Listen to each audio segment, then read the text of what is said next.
이스라엘의 신앙 고백과 감사라는 제목으로 함께 말씀을 나누고자 합니다.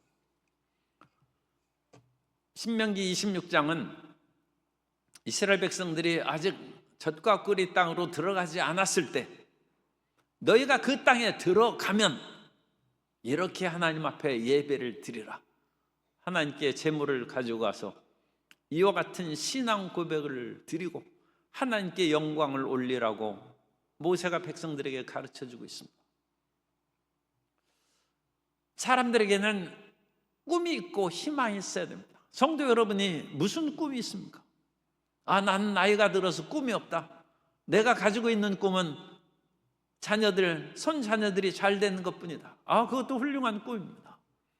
자손이 대를 이어 하나님을 잘 섬기고 대를 이어 이 나라의 유익한 가문을 이룩하는 성도 여러분 되시기를 주님 이름으로 축복합니다.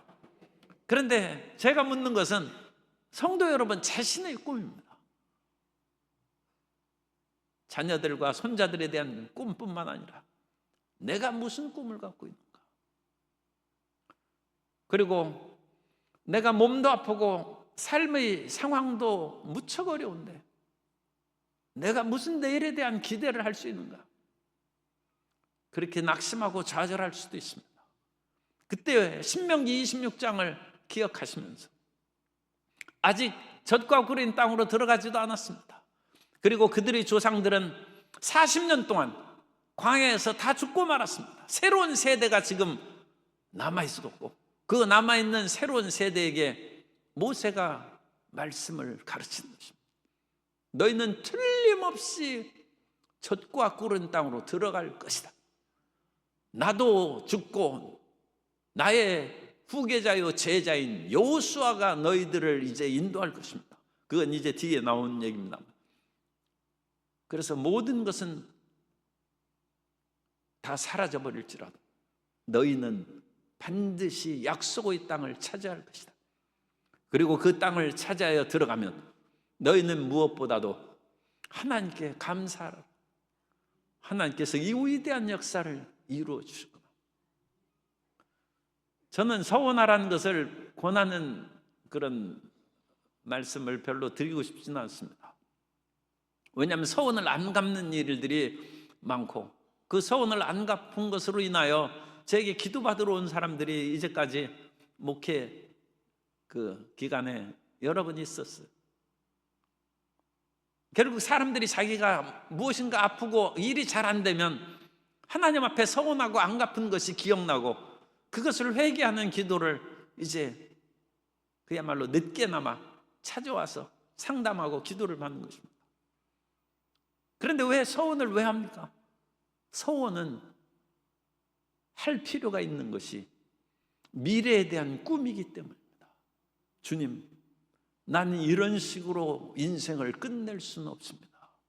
이대로 아픈 채로 살다가 주님 나라에 갈 수 없습니다.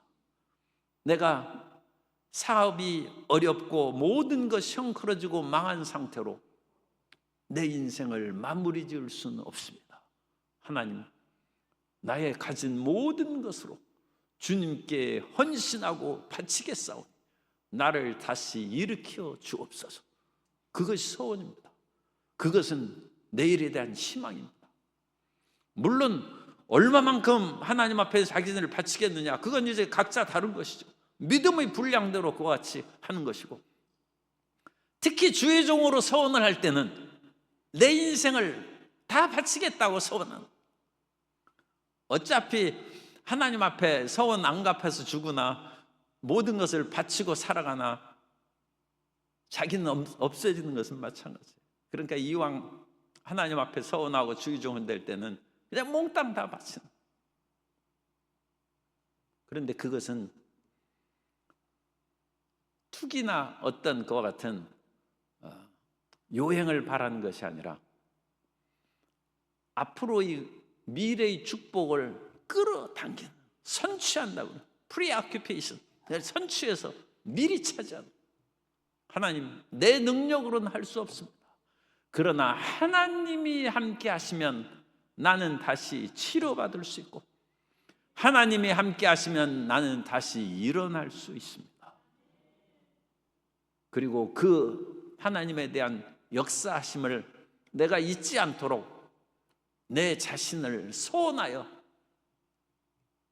물질을 바친다든지 자기 삶의 일생을 바친다든지, 또는 로마서에 있는 것처럼 너희 몸을 산 제물로 바치라고 했어.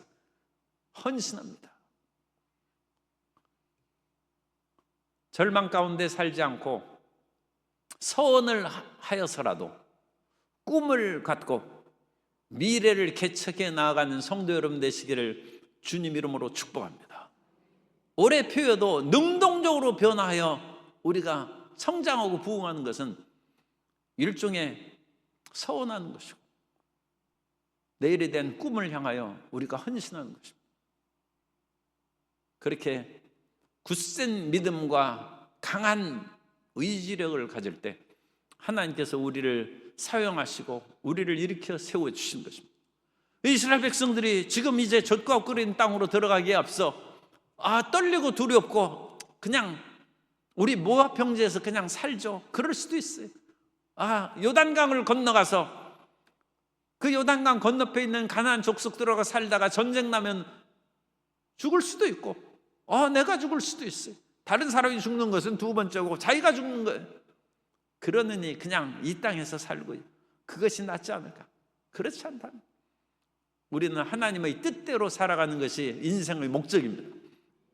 가나안 땅을 주셨은즉 우리는 애굽에서 사는 것이 목적이 아니고, 전쟁을 피해서 광야, 신의 광야에서 여기에서 그냥 불편하긴 하고 어렵긴 하지만 여기에서 그냥 살자, 그것도 안 되고, 요단 동편의 그런 땅에 우리는 목초지가 있으니까 여기에서 르우벤과 므낫세 갓 지파들이 있었던 것처럼 여기에서 머물자, 그런 것도 아닙니다. 물론 여기서 므낫세와 갓 지파, 르우벤 지파는 자기들은 이곳에 목초지가 있으므로 이 땅에 거할지라도 전쟁에는 참여하겠다. 우리는 이스라엘 백성들이 하나님의 약속대로 가나안 땅을 차지하는 데는 목숨을 우리가 아끼지 않겠다. 그러므로 그 사람들이 목초지를 선택한 거하고 믿음의 그 배신한 거하고는 전혀 다른 문제. 그 사람들은 충성된 집합니다. 우리는 젖과 꿀이는 축복을 눈앞에 두고 있습니다. 항상 우리 앞에는, 따라서세요, 항상 내 앞에는 축복이 기다리고 있습니다. 약속이 기다리고 있습니다. 그 약속을 향하여 나아가는, 우리는 주님 나라 갈 때까지 우리 앞에 하나님께서 선한 것을 놓아 두셨다는 것을 믿고, 그 하나님께서 놓아 주신 선을 반드시 차지하여서 하나님께 영광 돌리고 많은 사람을 유익하게 하는 삶을 살아야 될 줄로 믿습니다. 그래서 그 땅 앞에 이 1절에 보면 내 하나님 여호와께서 내게 기업으로 주어 차지하게 하실 땅에 내가 들어가서 거기에 거주할 때, 미래 얘기한 것이죠. 그러면 그 땅에 들어가서 이제 이미 전쟁에서 이겼어요. 그리고 땅을 차지했어요. 그리고 곡식에 씨앗을 뿌렸어요. 그리고 그 씨앗들이 자라나서 풍성한 열매를 30배, 60배, 100배로 거두었습니다. 그러면 그 거둔 소산의 만물을 거둔 후에 그것을 가져다가 광주리에 담고 내 하나님 야훼께서 그의 이름을 두시려고 택하신 곳으로 그것을 가지고 가. 야훼 하나님이 택하신 곳이라는 이 정형적인, 이 굉장히 중요한 구절입니다. 이 택하신 곳이라는 말씀이 신명기에 처음 나온 그것이 어디에 있죠? 하나님이 택하신 곳. 신명기 몇 장이 있어요? 처음 나오는 것이. 웬만한 분 아실 텐데 신명기 12장에 나옵니다. 12장. 그래서 12장부터 26장이 한 단락입니다. 그래서 신명기가 1장부터 34장까지 있어도 그 가운데 12장부터 26장까지가 한 단락인 것은 하나님의 택하실 곳, 그것은 중앙성소를 말하는 것입니다. 이스라엘 백성들이 예배드리는 처소가 여러 군데 있어요. 그래서 그 여러 군데 있는 것은 지방성소라고, 하나님이 택하실 그곳은 어디겠어요? 예루살렘이고, 예루살렘이 중앙성소라는 것이 이제 이스라엘 백성들의 그와 같은 신앙 고백이고 믿음입니다. 그것을 물론 반대한 사람도 있어요. 그것이 요한복음 4장에 나오는 당신들은 예루살렘에서 예배를 드리라고 하더이다 하고, 그 우물가의 여인이 예수님은 유대인이니까 예루살렘을 주장하는데, 우리 조상들은 어디라고 했어요? 그리심산, 거기에서 예배를 드리라. 그리심산은 세겜을 말합니다. 세겜의 앞산이 그리심산입니다. 그래서 그런 것들은 이제 좀 그 당시 종교적인 그 차이에 있어 지역적인 갈등이 그 당시에도 있었어요. 그러니까 성경 시대도 지역적 갈등이 있다는 것을 우리가 이해하면 오늘날 이 지역 갈등이나 그런 거에 대해서 너무 낙심하고 그럴 필요가 없어요. 옛날만 해도 예수님 당신만 해도 나사렛에 무슨 선한 것이 나겠느냐, 갈릴리 사람들을 우습게 알았어요. 그런 것들이 있다.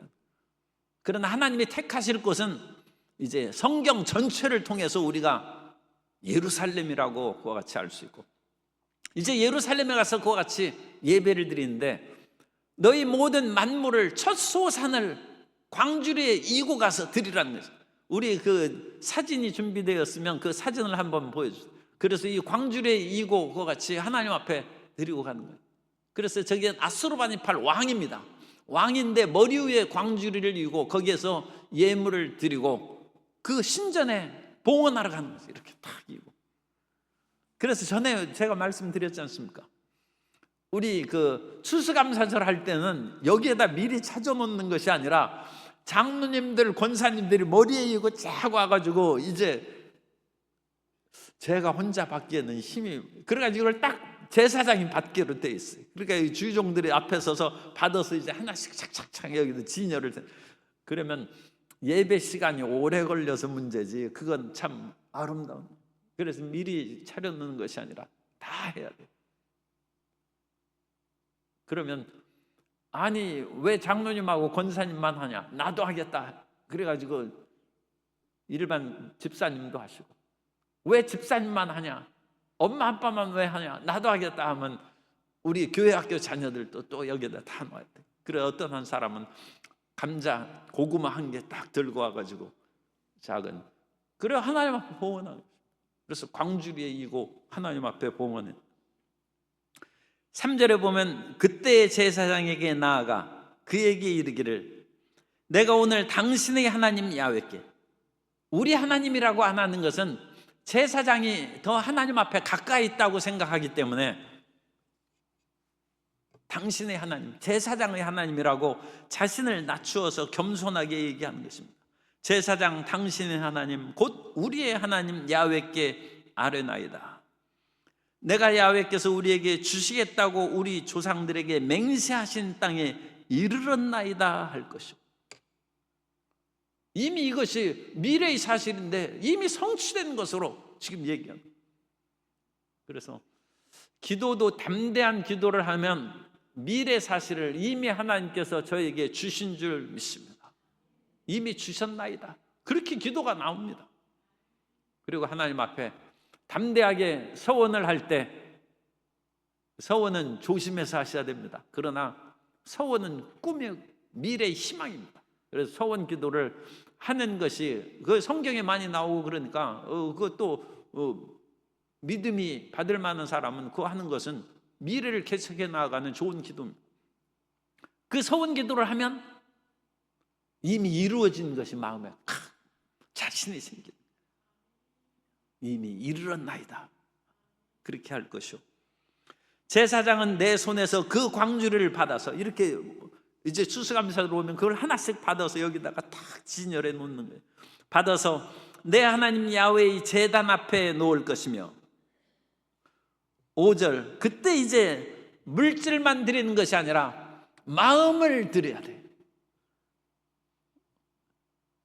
물질도 드리고 마음도 드려야 됩니다. 나는 마음만 드리고 물질이 없다, 그거 안 됩니다. 사람이 물질이 있는 곳에 마음이 있습니다.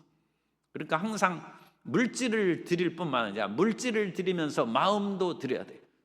그래서 빈손으로 하나님 앞에 뵙지 말라고 했습니다. 그럼 하나님 앞에 빈손으로 나오는 것은 주님 제 마음만 있습니다, 그렇지 않습니다. 그 특별히 어른들에게 새해 인사하고 추석 또는 인사할 때는 반드시 호떡이라도 사다가 그걸 물질과 마음을 같이 합니다. 그래서 이것을 드리는 것입니다. 가인과 아벨이 하나님 앞에 제물을 드릴 때 성경에 분명히 얘기하고 있습니다. 하나님께서 아벨과 그 제물은 받으셨으나 가인과 그 제물은 받지 않으셨다고 했습니다. 여기서 아벨은 마음입니다. 하나님께서 아벨의 마음과 아벨의 양 첫 새끼 그 제물을 받으셨다는 것이고, 가인은 마음도 없어요. 가인과 그 제물은 받지 않으셨다. 가인은 마음도 하나님께 없고 제물도 첫 소산이 아니에요. 여기서 만물이라는 것은 만물로 나왔죠. 만물은 첫 소산이 말입니다. 첫 열매를 드리라는 거예요. 그건 정성입니다. 정성. 그래서 그런데 가인은 첫 열매를 드리지 않았어요. 아마 첫 곡식은 그렇게 안 드리고 자기가 먹었는지 몰라요. 그리고 그냥 곡식을 드렸어요. 정성이 약해. 그래서 하나님께서는 가인과 그 제물은 받지 않으신 거죠. 그런데 여기는 만물입니다. 첫 소산을 가지고 와서 하나님 앞에 드리는데 거기에서 신앙 고백을 드리는 거예요. 그래서 마음의 신앙 고백이 있어야 돼요. 너는 내 하나님, 5절입니다. 내 하나님 야훼 앞에 아뢰기를 내 조상은 방랑하는 아람 사람으로서, 방랑하는 아람 사람, 이것을 신학적으로 얘기하면 민족 기원사입니다. 우리 민족은 방랑하는 아람 사람이었습니다. 방랑하다는 그 뜻은 죽어가는 또는 길을 잃은 아람 사람. 아브라함은 가나안에 처음 들어왔을 때 이방인이고 객이고 나그네였습니다. 언제 가나안 사람들에게 위협을 당할 수도 있고 애굽에 내려가서도 죽을 위협이 있고 오죽하면 그 아내를 빼앗겼겠습니까? 그러니까 좀 그냥 생각하면 남자가 그렇게 죽는 게 낫지 그렇게 부인을 빼앗기고 살면 되겠나 싶은데 그건 또 잘 모르겠어요. 어쨌든 아브라함이 살아야지. 주인공이 죽으면 드라마는 끝나지 않습니까?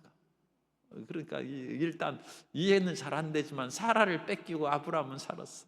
그리고 하나님 앞에 기도했겠죠. 하나님, 참 부끄러워서 얼굴을 듣고 기도할 수 없습니다. 그러나 아내를 되찾게 해주십시오 하니까 다시 하나님이 찾아주셨어요. 우리는 하나님 은혜로 사는 것입니다. 하나님의 도우심으로 사는 것입니다. 그래서 이 방황하는 아람이라는 것은 아브라함이 원래 그 아람 그쪽에 있는 북서 메소포타미아 지역은 고대 아람 사람들이 살던 지역이에요. 그래서 우리 조상은 유랑하던 길을 잃고 죽어가는 아람 사람이었습니다. 민족 기원사입니다. 그러다가 애굽으로 내려가서 민족 이동사회, 야곱과 70인의 가족이 이동했고 거기서 소수로 70명이 거류하였더니 거기에서 크고 강하고 번성한 민족이 되었는데 민족 번영사입니다. 민족 번영사.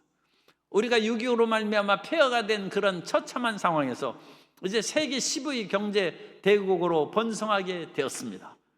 6.25 때에는 우리가 6.25의 그와 같은 모든 처참한 상황에서 나라를 지킨 것에 대해서 순국선열에게 감사하고 그들을 자손들에게 표창장 두고 그러할 뿐만 아니라 하나님께 감사해야 됩니다. 그 처참한 상황에서 오늘날 이게 크고 번성하는 나라가 되었습니다. 하나님 앞에 그걸 고백해야 돼요. 그래서 6.25에는 이 두 가지 그것을 해야 돼요.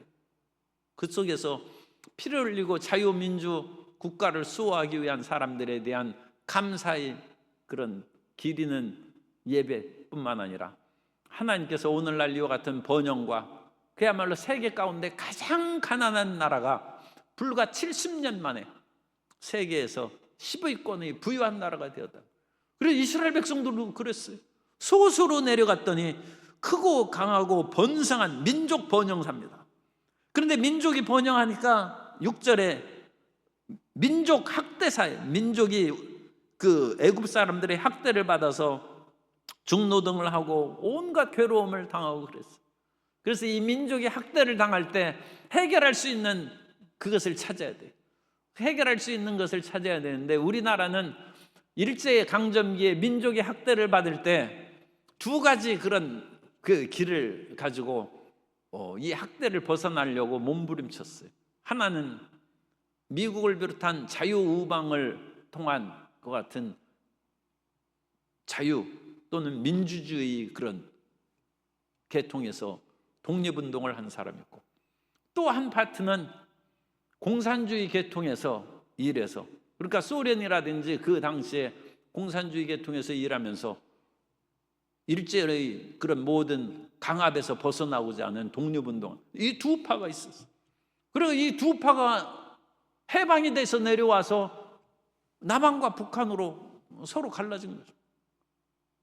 그런데 이스라엘 민족들은 그런 비극이 없었어요. 왜? 이스라엘 민족은 하나님의 도우심으로 구원을 받아요.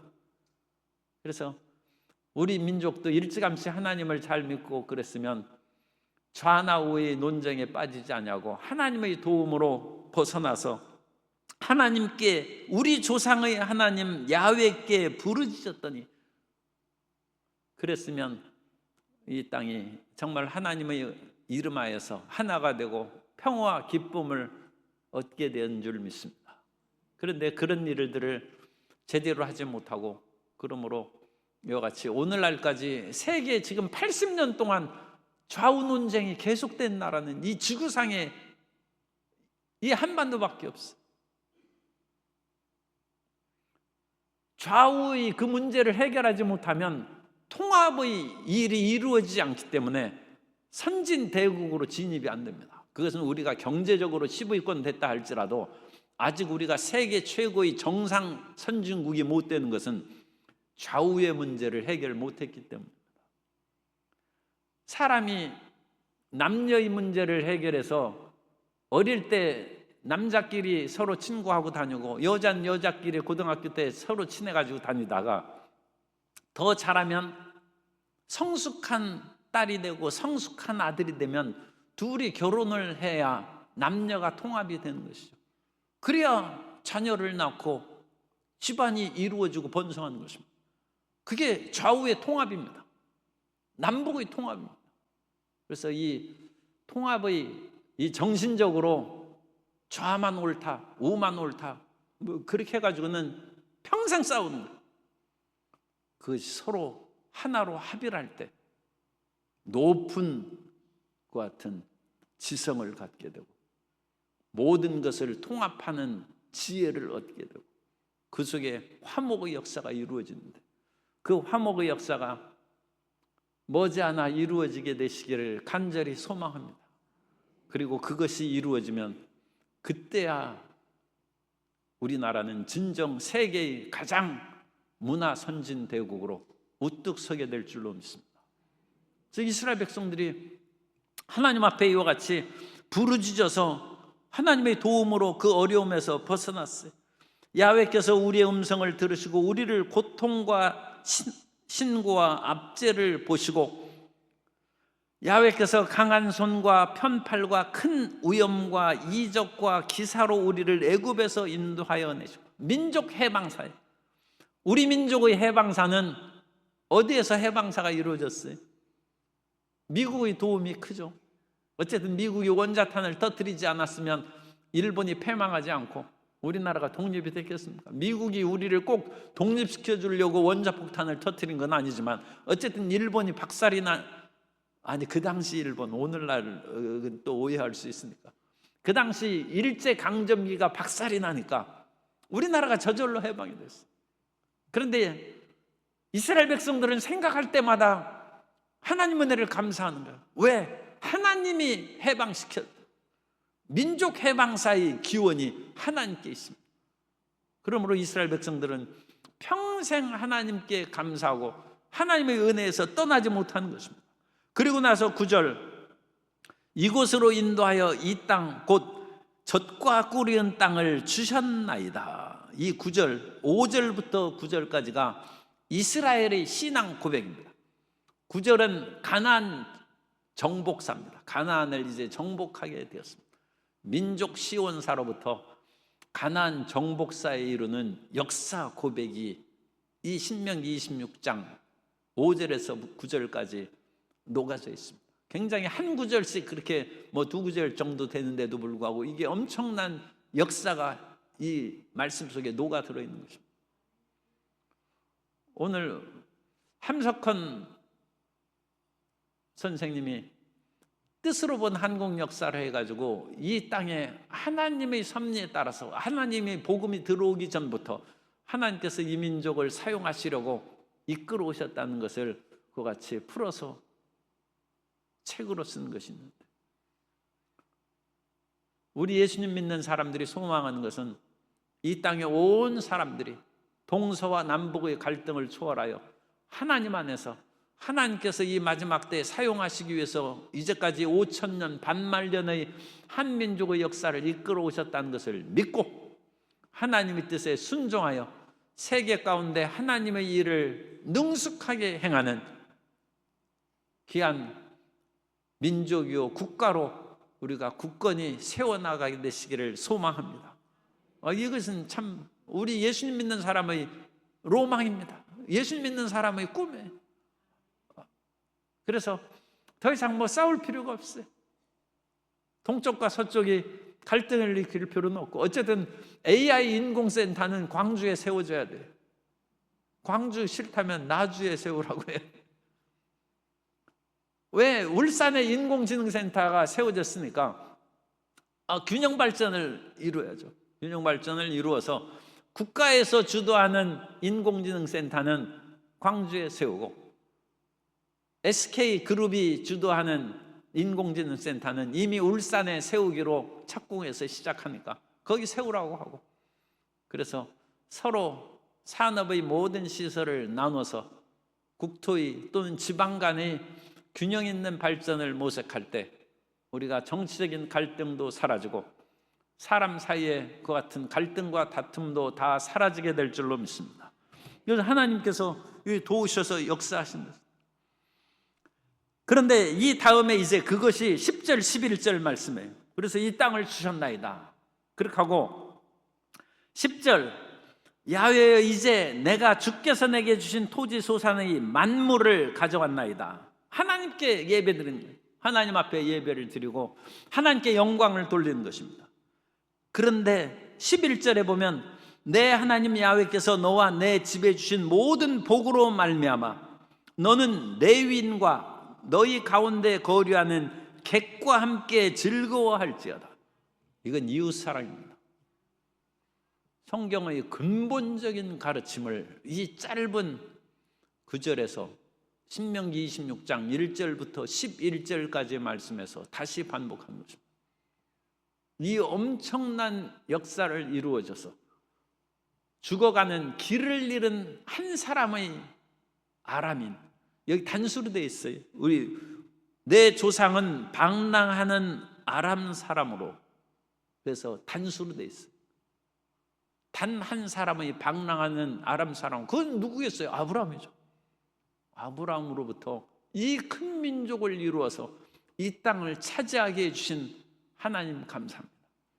그 하나님 앞에 감사의 예물을 올립니다. 그리고 나서 레위인과 객, 여기에서는 레위인은 기업이 없어요. 왜? 하나님을 섬기니까 하나님이 기업이고 다른 모든 이스라엘 사람들에게는 지파의 땅을 다 주었어요. 기업을 주었어요.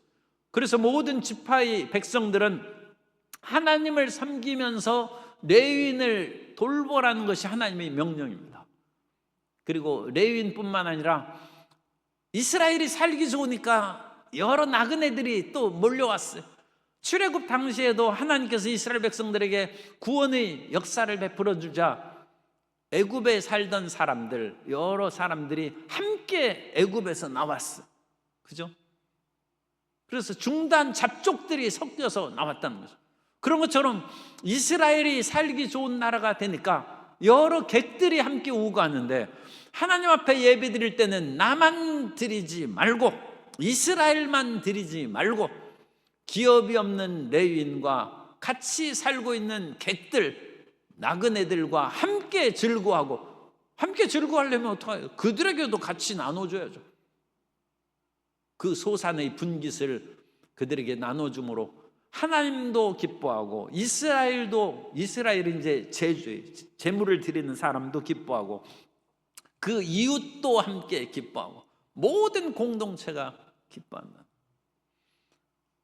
오늘 우리 한국 사회의 나아갈 방향은 여기에서도 분명히 정해진 것입니다. 하나님의 도움 가운데 이 나라가 통일되고 발전하고 국력이 신장될 뿐만 아니라 그것을 이룬 주체인 온 국민이 행복하게 살아가고 하나님께 영광을 돌리며 나아가서 우리와 함께 있는 여러 다문화 가족들, 요즘 다문화도 안 쓰고 함께 살아가는 우리의 형제 자매들입니다.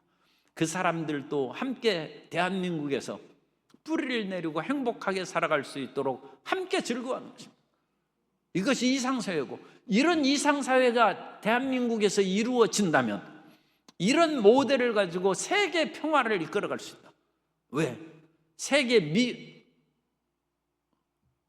우리 조용한 얘기로 얘기하면 미국만 잘 살면 되겠어요?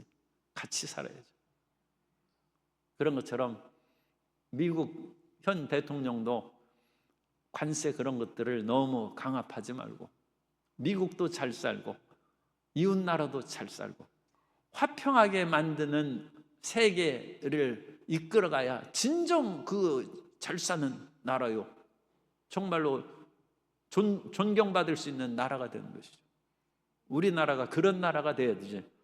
힘있고 강하다고 해서 다른 나라들은 다 윽박지르고 그냥 발로 짓밟고 자기만 잘 살으면 그 세계 평화가 유지되겠습니까? 오늘 신명기 26장의 간단한 말씀이 그것입니다. 하나님께서 이 가나안 땅을 주셨으면 그것으로 인해 하나님을 기뻐하고 찬양하는 건 당연하죠. 하나님이 주셨으니까. 그런데 그것으로 예배드릴 뿐만 아니라 기업을 못 받은 레위인과 너희하고 직접 상관없는 객들이라 할지라도 함께 즐거워하라. 그래서 진정 이 가나안 땅, 이스라엘 땅이 평화의 공동체, 생명의 공동체, 화목의 공동체로 만들어 가라는 것입니다. 이런 꿈과 이상으로 사업하시고 가정의 일을 행하시고 또 대기업을 이룩하시는 우리 성도 여러분 되시기를 예수님 이름으로 축원합니다.